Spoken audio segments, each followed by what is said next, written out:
Neuralgia का second topic start करने जा रहे हैं। इससे पहले हम जो है ट्राइजेमिनल न्यूरैल्जिया पढ़ चुके हैं। तो अब सेकंड टॉपिक में जो हम पढ़ने जा रहे हैं वो है हमारा पोस्ट हर्पेटिक न्यूरैल्जिया, मतलब हर्पीज़ होने के बाद जो न्यूरैल्जिया होता है, ठीक है, नर्व्स में पेन होता है, उसके बारे में पढ़ेंगे अब। ठीक है, तो देखते हैं इसमें आगे क्या क्या है।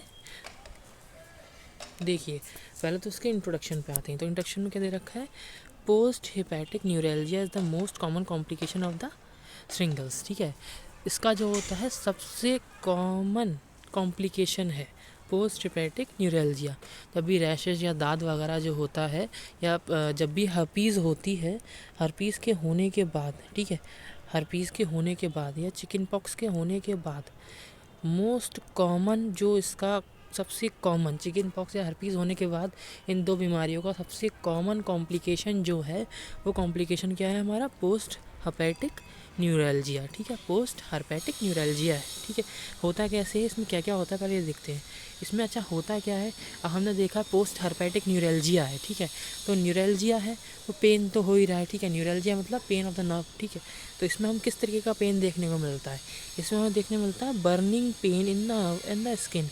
जिस भी जगह पे हमको हर्पीज़ हुई होती है या जहाँ जहाँ हमें चिकन पॉक्स हुआ होता है, तो उस जगह की हमारे जो भी स्किन होती है और वहाँ पर पाई जाने वाली जो नर्व्स होती हैं, अंडर स्किन जो नर्व्स जा रही होती हैं हमारी, वो जो होती हैं उन नर्व्स में पेन होता है, उसी को हम न्यूरैल्जिया कहते हैं। पेन किस तरीके का है यहाँ पर, पोस्ट हर्पेटिक न्यूरैल्जिया में बर्निंग पेन होता है। ठीक है, जलने जैसा पेन होता है, जैसे कि हम आयुर्वेद में बोल सकते हैं कि दाह के संग पेन हो रहा है। ठीक है, मतलब कैसा, दाह के संग पेन हो रहा है। तो ये किसका लक्षण है, अगर हम देखें तो यहाँ पर हमें वात पित्त के लक्षण देखने मिल रहे हैं, या फिर हम देखें तो पित्त डोमिनेंट वाले लक्षण जो हैं वो हमको यहाँ पर देखने के लिए मिल रहे हैं। ठीक है, तो ये चीज़ देखने को हमें यहाँ मिलती है। अब हम बढ़ते हैं आगे, तो इसमें हमें और क्या देखने मिल रहा है देखते हैं, चलिए इंट्रोडक्शन में। The pain last longer after the rashes and the blister of the shingles go away. कब तक रहता है pain, last longer after the rashes, rashes ख़त्म होने का, the blister of the shingles go away, जब तक इसके रैशेज और जो दाद या फिर उसके जो दाने वगैरह होते हैं जब तक वो रहते हैं या रैशेज वगैरह रहते हैं, तब तक ये पेन रहता है, उसके बाद ये चला जाता है। ठीक है, जैसे जैसे मतलब वो चली जाती है, रैशेज और दाद वगैरह चले जाते हैं, वैसे वैसे ही ये चले जाते हैं। मतलब जब तक उसके दाद और दाने वगैरह रहेंगे तब तक ही वहाँ पर ये पेन रहता है, वहाँ की जो नर्व होती है नीचे की, उसमें पेन होता रहता है। ठीक है, अब देखते हैं the risk of the post herpetic neuralgia rise with age. ये कैसे कैसे बढ़ता जाता है, ये एज के संग बढ़ता है। ठीक है, मतलब क्या हुआ, ऐसे आप समझ के सोच के चलिए कि आपको अगर एक बार कभी हर्पीज़ हो चुका है, हर्पीज़ हो चुका है और उसके होने के बाद क्या हुआ, वो ठीक हो गया, लेकिन क्या होता है, इनके जो वायरस होते हैं ये हमारी बॉडी के अंदर पड़े रहते हैं, क्योंकि हमारी बॉडी ने उसके खिलाफ क्या है, इम्यूनिटी बढ़ानी है। लेकिन जैसे ही हमारी किसी भी कंडीशन की वजह से या कीमोथेरेपी वगैरह होती है या कोई ऐसी ड्रग चल रही है जिसकी वजह से हमारी इम्यूनिटी डाउन जाती है, जब हमारी इम्यूनिटी डाउन जाती है तो ये जो होते हैं दोबारा से वायरस जो होते हैं डोमिनेंट होके और ये पोस्ट हर्पेटिक न्यूरैल्जिया कॉज करते हैं। ठीक है, तो इसमें क्या बोल रखा है, ये ऐसा अर्ली ऑनसेट में नहीं है, जल्दी इनिशियल एज में नहीं होता है। ये जो होता है जैसे जैसे एज बढ़ती जाती है वैसे वैसे इंसान की इम्यूनिटी भी कम होती जाती है, तो जैसे जैसे एज बढ़ती जाती है वैसे वैसे ही ये इसके होने के चांसेस ज़्यादा रहते हैं। मतलब middle age to old age के पेशेंट में ये ज़्यादा देखने के लिए मिलता है। ठीक है, it mainly affect people older than 60। Mainly affect किसको करता है, ये देखिए यहाँ पर दिखा भी दिया, ये किसको कर रहा है, ओल्ड एज को, जो ओल्ड एज के पेशेंट है, मतलब जिनकी उम्र 60 साल से ज़्यादा देखने को मिल रही है, उनमें ये ज़्यादा इफेक्ट कर रहा है। ठीक है, देयर इज़ नो क्योर, इसका कोई क्योर नहीं होता, but treatment can ease symptoms. इसके सिम्टम्स जो होते हैं उनको हम आराम दे सकते हैं दवाइयाँ वगैरह दे के, लेकिन इसका कोई क्योर नहीं होता है, क्योंकि इसका वायरस बॉडी के अंदर पड़ा रहता है ऑल राउंड। जब वो पड़ा रहता है तो कभी भी उसको सुटेबल कंडीशन मिलती है, इम्यूनिटी डाउन जाती है, वो अपना काम कर देता है दोबारा से, वो हमको पोस्ट हर्पेटिक न्यूरैल्जिया जो है कंडीशन को पैदा करता है। ठीक है, most common people post herpetic neuralgia get better over time. ये क्या होता है, ओवर टाइम जो होता है बेटर होता जाता है, अपने आप ही सही होता चला जाता है। ऐसे होने के बाद थोड़े थोड़े टाइम बाद ये होता है, जैसे जैसे इम्यूनिटी बढ़ती जाती है वैसे वैसे सही होता जाता है, जैसे जैसे मेडिसिन चलती जाती है वैसे वैसे ये सही हो जाता है लोगों में। ठीक है, अब आगे देखते हैं, इसको एक बार क्लीन कर लें। ये हमने इसका इंट्रोडक्शन देखा, अब आते हैं इसके कॉज के बारे में कि इसका कॉज, मेन कॉज क्या है, ये हो क्यों रहा है। मेन चीज़ तो हमको जानना यही है। The chicken pox virus cause shingles, ठीक है। चिकन पॉक्स का वायरस क्या होता है, शिंगल्स कॉज करता है, मतलब रैशेज़। क्या कॉज करता है ये, रैशेज़ कॉज करता है। इसका वायरस क्या कॉज कर रहा है, ये रैशेज़, ठीक है, रैशेज़ कॉज करता है। जब ये रैशेज़ कॉज करता है तो अब इसमें देखते हैं क्या है, once you have chicken pox, अब एक बार आपको अगर चिकन पॉक्स हो चुका है, एक सेकंड माँ का चेंज कर लो, once you have chicken pox the virus stay in your body for the rest of your life. अगर एक बार आपको चिकन पॉक्स हो जाता है, होने के बाद सही हो जाता है, तो क्या होता है, उसके बाद भी आपकी लाइफ टाइम इसका जो वायरस है आपकी बॉडी के अंदर पड़ा रहता है। The virus can become active again and cause the shingles, कभी भी एक्टिव हो सकता है और दोबारा से रैशेस कर सकता है, ठीक है, दाने वगैरह ये दोबारा से कर सकता है। जब ये दोबारा करेगा तो क्या होगा, वही सेम कंडीशन, जहाँ पर ये होगा उस जगह के नीचे की जो हमारी नर्व्स होंगी उनमें क्या होगा, पेन होगा, जिसकी वजह से हम क्या बोलेंगे, पोस्ट हर्पेटिक न्यूरल्जिया होने के चांसेस हैं, ठीक है। The risk grow up with the ages, जैसे जैसे एज बढ़ती जाती है पेशेंट की वैसे वैसे इसका रिस्क भी बढ़ता जाता है, क्योंकि जैसे जैसे एज बढ़ती है वैसे वैसे क्या होती है, इम्यूनिटी डाउन जाती है, ठीक है, एज बढ़ने के साथ साथ। एक सेकंड क्लियर कर लूँ फिर आपको दोबारा बताता हूँ, ठीक है। तो जैसे जैसे एज बढ़ती जाएगी वैसे वैसे इम्यूनिटी कम होने के चांसेस रहते हैं। The risk also rise but if something turn down the body immune system such as chemotherapy medicine to treat cancers, ठीक है।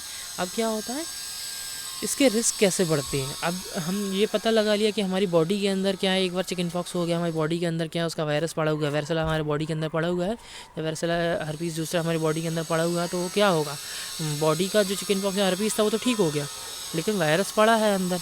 अब जैसे ही उसको दोबारा से ऐसी सूटेबल कंडीशन मिलेगी, मतलब इम्यून सिस्टम बॉडी का जैसे ही जो होगा कमज़ोर होगा, इम्यूनिटी हमारी जैसी कम जाएगी, किन की वजह से, किसी मेडिसिन की वजह से या कोई बीमारी हो गई है कीमोथेरेपी की वजह से, तो उसमें क्या होगा, ये जो वायरस होगा वो दोबारा से एक्टिव होकर हमारी बॉडी पर सेम सिंगल्स मतलब रैशेस को उत्पन्न करेगा, ठीक है। वही रैशेस वही चीज़ हमको बीमारी दोबारा से उत्पन्न करेगा, और दोबारा उस बीमारी होने की वजह से क्या होगा, हमको फिर उसके कॉम्प्लिकेशन के रूप में चिकन पैक्स या हर्पीस को उत्पन्न करेगा दोबारा से, और उसके कॉम्प्लिकेशन के रूप में हमें क्या देखने मिलेगा, पोस्ट हर्पेटिक न्यूरल्जिया हमको देखने के लिए मिलता है, ठीक है।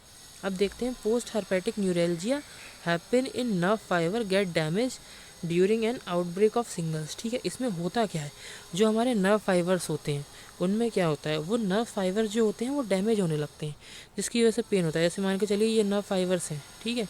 अब ये फाइबर जो हैं ये जो होगा ये डैमेज होने लगेंगे, क्यों, क्योंकि वहाँ पर जो है हमारा क्या हुआ है, स्किन के ऊपर इन्फेक्शन हुआ है, इन्फेक्शन होने से क्या होगा, एंटीजन एंटीबॉडी रिएक्शन होगा, तो क्या होगा हमारे साथ साथ में जब वो रिएक्शन होगा तो वहाँ पर इन्फ्लामेटरी चेंजेस आएंगे। इन्फ्लामेटरी चेंजेस में हमको ये क्या देखने मिलता है कि जो नर्व फाइबर्स होते हैं gate damage during an outbreak of single, जब भी ये रैशेज हमारी बॉडी के ऊपर होते हैं इन्फ्लामेटरी रेस्पॉन्स होता है, उस इन्फ्लामेटरी रेस्पॉन्स के चलते हुए जो हमारी नर्व फाइबर्स अंडरनीथ पड़े होते हैं स्किन के अंदर होते हैं वो क्या होते हैं, वहाँ पर उनमें पेन स्टार्ट हो जाता है या वो डैमेज होना शुरू होते हैं, जिनके कारण उनमें पेन होने लगता है, ठीक है। Damage nerve fibre can not spread pain, ठीक है। जो डैमेज फाइबर्स होते हैं, ठीक है, can not spread message from the skin to the brain as they usually do, ठीक है। अब क्या हो रहा है, अब यहाँ पर हम देख रहे हैं कि अगर हमारा न्यूरल सिस्टम जो है या नर्व फाइबर जो है वो डैमेज हो रहा है, और नर्व फाइबर का ही हमारा काम होता है कि हमारे सिग्नल्स को, हमारे मैसेज को हमारे ब्रेन तक कन्वे करना। जब हमारे नर्व सिस्टम या नर्वस सिस्टम जो नर्व फाइबर्स हैं, न्यूरॉन्स हैं, जब वो डैमेज हो जाएंगे तो क्या होगा, वो मैसेज को कन्वे नहीं कर पाएंगे, किसी तरीके का मैसेज होगा वो पहुँचा नहीं पाएंगे, ठीक है, जिसकी वजह से और भी कॉम्प्लिकेशंस हो सकते हैं, ठीक है। Instead the message become confuse and the highlighted, ठीक है। क्या होता है इसमें, क्या होता है ऐसी कंडीशन में, या तो मैसेज पहुंच ही नहीं पा रहा है, मैसेज नहीं पहुंच पा रहा तो क्या होगा, उसकी वजह से आदमी को कन्फ्यूजन भी हो सकती है। ऐसे मान के चलिए कि किसी आदमी ने अपना हाथ रख दिया गर्म तवे के ऊपर, ठीक है, कोई हॉट चीज़ है वो पकड़ ली, अब क्या हो रहा है, आपको ये बीमारी हो रखी है हर्पीस या चिकन पॉक्स, आपके नर्व फाइबर जो है वो डैमेज हो रखे हैं। जब वो डैमेज हो रखे हैं किसी इंसान के तो क्या होगा, इम्पल्स तो जा रहा है, ठीक है, सेंसरी इम्पल्स जा रहा है ऊपर तक, लेकिन ऊपर से जो मोटर इम्पल्स हमारे लिए आ रहा है, ठीक है, जो मोटर हमारा ब्रेन जो है मोटर्स के थ्रू भेज रहा है कि अपने हाथ को उस गर्म चीज़ से हटाओ, तो क्या होगा कि हमारे नर्व फाइबर जो है वो तो डैमेज हो चुके हैं, तो वो हमको जो ऊपर से आ रहा है हमारे लिए, जो ऑर्डर हमारा ब्रेन हमारे हाथ के लिए दे रहा है, वो ऑर्डर जो है हमारे हाथ तक पहुँचेगा ही नहीं। तो उसके एज अ कॉम्प्लिकेशन हमको क्या देखने में मिलेगा, हमारा जो हाथ होगा वो जल जाएगा, तो हैंड हमारा क्या होगा, बर्न हो जाएगा। तो ये हमको एज अ कॉम्प्लिकेशन देखने के लिए मिलेंगे, ठीक है। तो कन्फ्यूज़न रहेगा कि हटाऊँ कि नहीं हटाऊँ, हटाऊँ कि नहीं हटाऊँ, इसको समझ में नहीं आएगा उसको करना क्या है उस टाइम पे, ठीक। तो ये देखने को मिलता है। This causes pain that can last month to even years. इसकी वजह से क्या होता है, ये कुछ महीनों से लेकर कुछ सालों तक, ठीक है, कुछ महीनों से सालों तक ये पेन बना रहता है, ठीक। आगे देखते हैं, कॉजेज हमने पढ़ लिया। अब आते हैं सिम्टम्स के ऊपर। तो सिम्टम्स में क्या देखने मिलता है, अब सिम्टम्स तो हम जानते हैं, मेन चीज़ क्या है, न्यूरैल्जिया। न्यूरैल्जिया मतलब पेन, तो पेन तो होना ही होना है वहाँ पर, ठीक है। In general the symptom of the post herpetic neuralgia are limited, ठीक है। जिसके पोस्ट हार्पेटिक सिम्टम्स होते हैं वो लिमिटेड होते हैं to the area of skin where the shingles outbreak. Limited कहाँ तक होंगे, जहाँ पर रैशेज़ हुए होंगे। जैसे मान के चलिए ये हाथ है पूरा, तो अगर यहाँ पर हुआ है उसको, ये रैशेज़ यहाँ पर हुए हैं, तो उसके जो सिम्टम्स होंगे, ठीक है, जो उसके हमको सिम्टम्स देखने के लिए मिलेंगे, वो सिम्टम्स कैसे होंगे, लिमिटेड होंगे, इसी एरिया तक रहेंगे। मतलब ये नहीं है कि यहाँ पर है तो उसके लक्षण यहाँ भी पहुँच जाएंगे, यहाँ नहीं पहुँचेंगे। उसके लक्षण जो होंगे वो हमें यहीं देखने के मिलेंगे, मतलब इसी जगह में उसके लक्षण यहीं पर ही बने रहेंगे। पहली चीज़ तो ये है, ठीक है।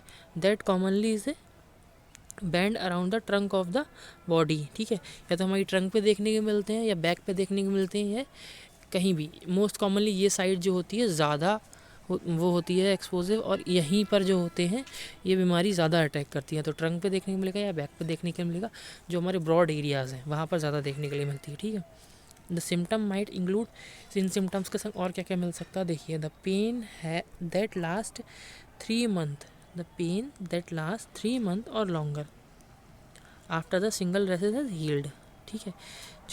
जो रैसेज हैं उनके हील होने के बाद, हील हो गए, हील होने के बाद ये पेन कब तक रह सकता है, 3 महीने से लेकर या कुछ ज़्यादा, ठीक है, 3 महीने के आसपास या उससे थोड़ा सा ज़्यादा ये पेन रह सकता है बॉडी के अंदर। द पेन में फील बर्निंग, अब किस तरीके का पेन होगा, बर्निंग, शार्प एंड जैबिंग। जैबिंग मतलब झंझनाहट वाला, जैसे कि वहाँ पर चींटियाँ रिंग रही हो शरीर के अंदर। जैसे बोलते हैं लोग पैर दबा के बैठ गए, बस पैर सुन्न हो गया तो बोलते हैं कि चींटी सी लग रही है, नम्बनेस, टिंगलिंग सेंसेशन सी हो रही है, तो उस तरीके का पेन मिलेगा। कैसा होगा, एकदम बर्निंग, ठीक है। एक तो ऐसा लगेगा जैसे कुछ जल रहा है, burning, sharp and tingling sensation type का, ठीक है। और it may feel the deep and aching, जैसे दर्द हो रहा है और काफ़ी ज़्यादा गहराई में हो रहा है, मतलब अंदर हो रहा है काफ़ी ज़्यादा। ऐसा नहीं है, कुछ लोग बोलते हैं सुपरफिशियली पेन हो रहा है, कुछ बोलते हैं कि बहुत ज़्यादा डीप पेन हो रहा है, काफ़ी अंदर दर्द हो रहा है, इस तरीके का पेन महसूस होगा, ठीक है। Not being able to stand light touch, ठीक है। लाइट टच जो होगा, मतलब ये समझ के चलिए कि पेन इस सीवियरिटी का है कि आप हल्के से भी अगर वहाँ पर हाथ लगाएंगे, हल्के से भी टच करते हैं, तो उसमें भी उसको काफ़ी तेज़ पेन होगा। और ये इस तरीके के पेशेंट जो होते हैं, पोस्ट हार्पेटिक के पेशेंट जो होते हैं, उनमें मोस्ट कॉमनली ये चीज़ बहुत देखने मिलती है। पेशेंट बोलता है कि डॉक्टर साहब, जब मैं शर्ट या कोई चीज़ पहनता भी हूँ ना, उस चीज़ के ऊपर कोई चीज़ डालता हूँ अपने शरीर पर, कोई क्लॉथ डालता हूँ, तो क्लॉथ की वजह से भी मेरे को बहुत तेज़ दर्द होता है, ठीक है। देखिए दे रखा है, people with post herpetic neuralgia often can not bear even the touch of A cloth on the affected skin. जो अफेक्टेड स्किन होती है उसके ऊपर वो एक कपड़े तक को सहन नहीं कर सकता है, मतलब उसके ऊपर कोई कपड़ा डाल दिया है, कपड़ा पहन ले अपने शरीर पे, इतना ज़्यादा पेन होता है उसको पहनने के बाद, ठीक है। इस तरह की कंप्लेंट करता है वो आगे। अब आगे देखते हैं और क्या हमको देखने को मिल रहा है। देखिए, ईचिंग और लॉस ऑफ फीलिंग, या तो वहाँ पर क्या होगा, खुजली हो रही होगी, काफ़ी ज़्यादा ईचिंग होगी, या फीलिंग लेस हो जाएगी। मतलब वहाँ पर क्या होगा, कि आप कुछ भी करें, दबाएं उंगली से या कुछ भी किस तरीके करें, आपको कोई फीलिंग ही नहीं आएगी, अगर बहुत ज़्यादा जो नर्व वगैरह है उसके नर्व फाइबर को डैमेज कर दिया है, ठीक है। Less often post herpetic neuralgia can cause an itching feeling और नमनेस। कैसा फील होता रहता है उस पेशेंट को उस एरिया में, या तो ऐसा लगता रहा ईचिंग करते रहो, ईचिंग फीलिंग मतलब खुजली होती रहे, ऐसा मतलब बार बार करते रहो उस जगह पे, या फिर उसको नमनेस सी, ठीक है। ऐसा लगता है कि कुछ है ही नहीं, दबा के देखो तो पता ही नहीं चल रहा कुछ है कि नहीं है। अगर नर्व फाइबर डैमेज हो गए तो इस तरीके के लक्षण हमको देखने के लिए मिलते हैं वहाँ पर, ठीक है। अब देखते हैं कॉम्प्लिकेशन क्या देखने मिलता है। People with the post herpetic neuralgia can develop other problem that are common with long term pain. ठीक है, लॉन्ग टर्म पेन के संग में और भी बहुत सारी चीज़ डेवलप होती है। It depend upon how long the post herpetic neuralgia last. इस पर डिपेंड करता है कि कॉम्प्लिकेशन कब डिपेंड, किस चीज़ पर डिपेंड करते हैं कि पोस्ट हर्पेटिक न्यूरल्जिया कितने समय तक उसको बना रहा, उस बात पे ये डिपेंड करता है कि क्या क्या कॉम्प्लिकेशंस और हो सकते हैं उसके साथ में। ठीक है, हाउ पेनफुल इट इज़, और वो कितना ज़्यादा पेनफुल था। अब सिम्टम्स देखते हैं, कॉम्प्लिकेशन देखते हैं क्या क्या बन सकते हैं। तो कॉम्प्लिकेशन में क्या है, डिप्रेशन। डिप्रेशन में क्यों चला जाएगा पेशेंट, उसको डिप्रेशन इस बात का रहेगा कि मैं बाहर जा रहा हूँ, कोई चीज़ पहन के जा रहा हूँ, अगर मुझे कहीं पर पेन होने लगा तो क्या होगा, वो अपने पेन को पकड़ के बैठ जाएगा कि मेरा पेन बहुत ज़्यादा हो रहा है। और किसी मीटिंग में है और उसको पेन हो गया एकदम से, तो उसको क्या लगेगा, बहुत ज़्यादा शर्म आएगी। मतलब वो एक मेंटली डिप्रेशन में, मेंटली प्रॉब्लम से जूझेगा उस टाइम, क्योंकि उसको काफ़ी ज़्यादा कोशिश बहुत ज़्यादा इंपॉर्टेंट थी करने के लिए, वो भी नहीं कर पा रहा है। जो उसकी डेली लाइफ की वर्किंग है वो काफ़ी ज़्यादा हैम्पर होती है इस वजह से, इस पेन की वजह से। ठीक है, बाकी ट्रबल स्लीपिंग, सोने में उसको बहुत प्रॉब्लम आएगी कि अगर मालूम चला कि उसने करवट बदली, एक साइड से दूसरी साइड की होया, या फिर सोते समय इधर से उधर हुआ थोड़ा भी, और पेन वाला इफेक्टेड जो है वो दबा किसी भी तरीके से, तो वहाँ पर काफ़ी ज़्यादा पेन होगा। जो भी इफेक्टेड एरिया होगा वो दबता है तो पेन होता है यहाँ पर। ठीक है, टायर्डनेस, बहुत ज़्यादा थकान रहेगी, क्योंकि किसी भी तरीके की, अब थकान तो रहती है किसी भी तरीके की, हमारी इस बॉडी में क्या है, एकदम से ये देखने को मिल रहा है ना कि हमारी एंटीजन एंटीबॉडी रिएक्शन हो रही है, इम्यून सिस्टम जो है वो कमज़ोर है। उस टाइम पे किसी बीमारी ने अटैक कर दिया बॉडी के ऊपर, तो क्या होता है, बॉडी और ज़्यादा कमज़ोर, थकान महसूस होता है हमारे शरीर के अंदर। तो वही यहाँ पर देखने को मिला था, और ज़्यादा tiredness. Not feeling as hungry as usual, जैसे जैसे जैसे उसको डेली भूख लगती है, डेली खाना खाने की इच्छा होती है, वैसे उसको भूख नहीं लगती। ठीक है, मतलब उसको जो हंगर होता है उसका वो भी कम हो जाता है। ठीक, डायग्नोसिस देखते हैं। डायग्नोसिस कैसे करते हैं, इसकी कोई कॉमनली कोई ऐसी तो कोई कॉमन डायग्नोसिस है ही नहीं। मोस्टली जो क्लिनिकल फीचर्स बताए हैं उन क्लिनिकल फीचर्स के अकॉर्डिंग ही जो आपका डॉक्टर होता है वो देख के उसको डायग्नोस करना चाहिए। बाकी इसमें कोई ऐसा पर्टिकुलर डायग्नोसिस या इन्वेस्टिगेशन नहीं है जिसको करके बताया सके कि ये पोस्ट हर्पेटिक न्यूरल्जिया है। ठीक है, तो देखिए वो बता रखा है, your health care provider will check इसका स्किन। जो आपका जो डॉक्टर है वो आपकी स्किन वगैरह चेक करेगा, वही आपको देख के बताएगा। They might touch the skin in the different phases to find the border of the affected area. ठीक है, अब वो क्या करता है, जब भी वो आपको चेक करता है तो जिस जगह पे अफेक्टेड एरिया पे हुआ होता है उस अफेक्टेड एरिया के आसपास की स्किन को वो टच करके देखता है।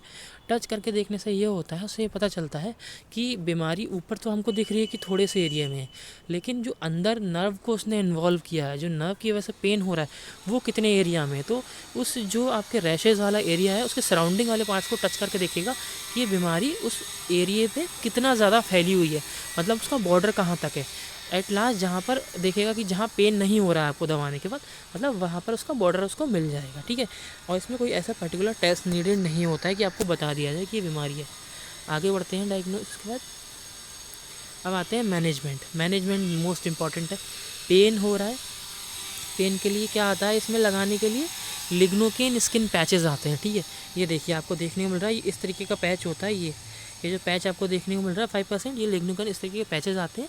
ये पैच क्या करे जाते हैं, उस एरिया पे लगा दिए जाते हैं। ठीक है, जिसकी वजह से क्या होता है, वहाँ पर पेन होना बंद हो जाता है। तो देखिए, these are the small bandage like patches, bandage की तरह पैचेस होते हैं, ये आपको देखने को मिल रहा है बैंडेज लाइक पैच है। They contain the pain relief medicine, क्या लिग्नोकेन पाई जा रही है, पेन रिलीफ मेडिसिन इसके अंदर है। ठीक है, lignocaine. These patch can be cut to fit, इनको काट के आप फिट कर सकते हैं।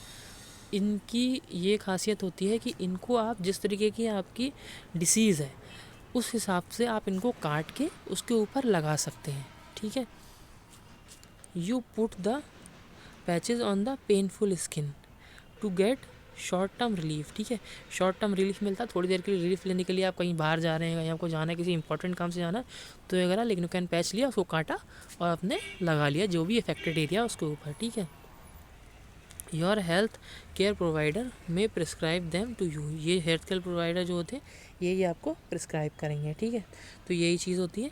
बाकी हम देखते हैं इसमें और क्या होता है। बाकी दूसरा पैच जो हमारा यहाँ बात कर रहे हैं वो कौन सा है, कैप्सेसिन स्किन पैच। ठीक है, कैप्सेसिन स्किन पैच के अंदर क्या पाया जाता है, इसके अंदर बहुत ज़्यादा हॉट चिली पेपर होता है, मतलब मिर्च का एक वो होता है, ठीक है। हॉट चिली पेपर जो होता है हमारा काली मिर्च वाला, वो इसके अंदर पाया जाता है। बहुत ज़्यादा मिर्च वाली जो चीज़ होती है वो होती है, इसके अंदर सीड होते हैं, उसके बीज जो होते हैं ना, जो हमारी मिर्चों के बीज होते हैं, जो लाल मिर्च होती है हमारी, इसके बीज जो होते हैं उनके द्वारा ये बनाया जाता है, ठीक है। वो पाए जाते हैं इसके अंदर।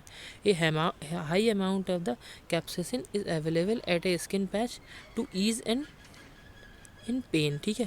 जो पेन हो रहा है उन पेन में रिलीफ देने के लिए, ये देखिए ये जो लगा हुआ है ये स्किन के अकॉर्डिंग, जितनी जगह में ये फैली हुई थी बीमारी, देखिए इतनी जगह में ये बीमारी फैली हुई थी, उस अकॉर्डिंग इस पैच को इन्होंने काटा और उतनी जगह पे इसको अप्लाई कर दिया। ये क्या है हमारा कैप्साइसिन पैच, ठीक है।